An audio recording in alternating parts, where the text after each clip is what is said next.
যতগুলো নৌকার বিপক্ষে নির্বাচন করেছেন প্রত্যেকটা লোক দিয়ে আপনাদের স্টেজটা ভরপুর করেন। আর ওই স্টেজে অধ্যাপিকা তাহমিনা সিদ্দিকী থাকেন, আমার অবাক লাগে। যে স্টেজে তাহমিনা সিদ্দিকী থাকেন সেই স্টেজে কালকিনির মাটি ও মানুষের নেতা ডক্টর আব্দুস সামাদ গোলাপের বিরুদ্ধে সাহেবরামপুরে রাজাকারের সন্তান বর্তমান চেয়ারম্যান নৌকার বিপক্ষে যিনি ইলেকশন করেছেন তিনি তার বিরুদ্ধে কথা বলেন। তাকে মনোনয়ন দিবে কি আমাদের পাগলা কুত্তা কামড়াইছে? আর আপনারা কি করছেন? ওই কেন্দুবাজিরে নিয়ে আসতেছেন, তিনি ধানের ছড়া নিয়ে কয়েকদিন আগে মিছিল করছে, তারে গতবারে আপনারা নৌকা মার্কা দিয়েছেন পয়সা খেয়ে, তাকে আপনারা স্টেজ আইনে বসান। আমাদের কালকিনি আলীনগরের চেয়ারম্যান খুনি মিলন, তার বাপ দাদা 14 গোষ্ঠী বিএনপি করেছে, আপনি তাহমিনা আপনার পাশে তাকে বসান। অবাক লাগে। আপনার তো সেই আওয়ামী লীগ নাই, আপনার তো সেই পরিবর্তন হয়ে গেছে। আপনি কিসের আশায়? আপনার বয়স শেষ, আপনি এই কাজটা কেন করেন? আপনার সংরক্ষিত আসনের এমপি, আপনার উন্নয়নটা কোথায় যায়? কই দেন? কোন ভাইকে দেন আপনি? আপনার কোনো কিন্তু এভিডেন্স নাই।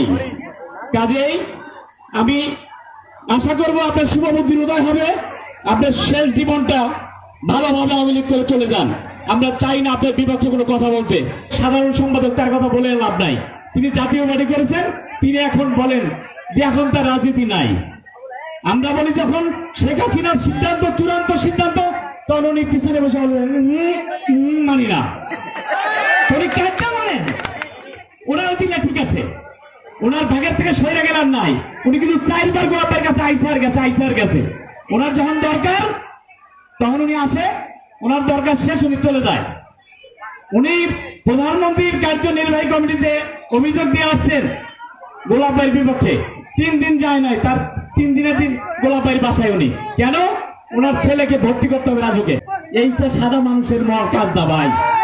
আপনি এখনো ভালো হন, জাতীয় পার্টি করছেন, ছাত্র সমাজ করছেন, হাবিবুর রহমানদের পাচাচ্ছেন, এখন আওয়ামী লীগটা করতে আসছেন কালের বিবর্তনে।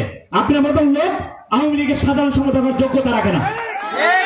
আপনি আপনার নিজের ভাইরা আপনি কারো জন্য করেন না।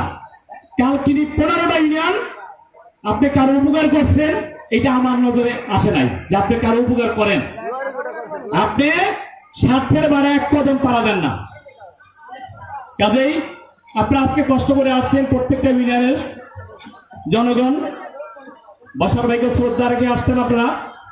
আমি আপনাদের আমার যুবলীগের পক্ষ থেকে আপনাদের সকলকে মুজিবের শুভেচ্ছা দিয়ে শেষ করছি। জয় বাংলা, জয় বঙ্গবন্ধু।